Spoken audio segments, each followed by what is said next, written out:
dossier containing allegations of Islamophobia against 300 people in the Conservative Party has been handed to the UK's human rights watchdog. The Muslim Council of Britain, which collected the data, claims it is systemic and widespread in the party. A spokeswoman for the Conservatives said the party took decisive action against hatred. Our political correspondent Liz Bates reports. Behind closed doors at Conservative campaign headquarters, the party is accused of ignoring institutional Islamophobia that goes to the very top. That's according to the Muslim Council of Britain.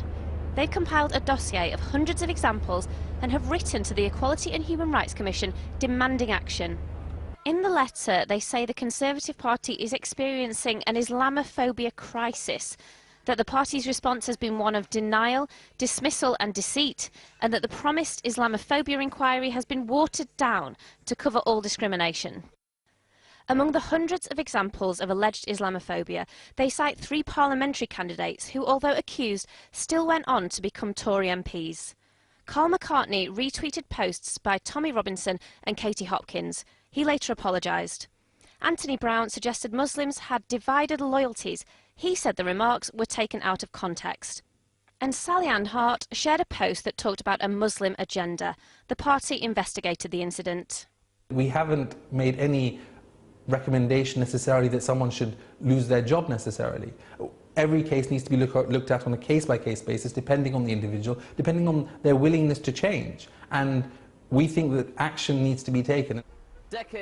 But some examples are less clear-cut, like the recent hiring by Number 10 of Andrew Sobieski, who later resigned over past remarks about race and eugenics. His sort of unpalatable views were not tolerated. That's an example of a process that works in removing people that have distasteful views. What we identified is 300 examples, a range of different things, some of which were acted upon, some of which were not acted upon. They say they act swiftly to complaints, but we have examples showing they haven't acted swiftly. They say that one bounce and you're out, according to Boris Johnson, the Prime Minister. But we have so many examples where individuals have been secretly let back into the party after media scrutiny has gone away.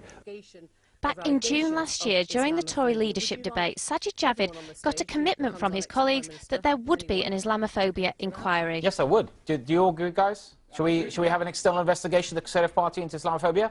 They all agree. Rory, you agree?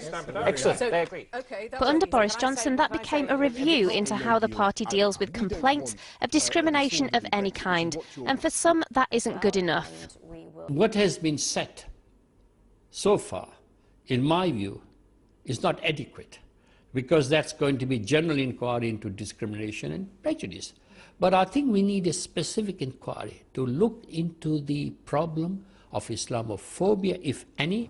Tonight, the Conservatives responded. They said that the independent review would look at how to improve processes to make sure cases of Islamophobia are isolated and that they are stamped out whenever they occur.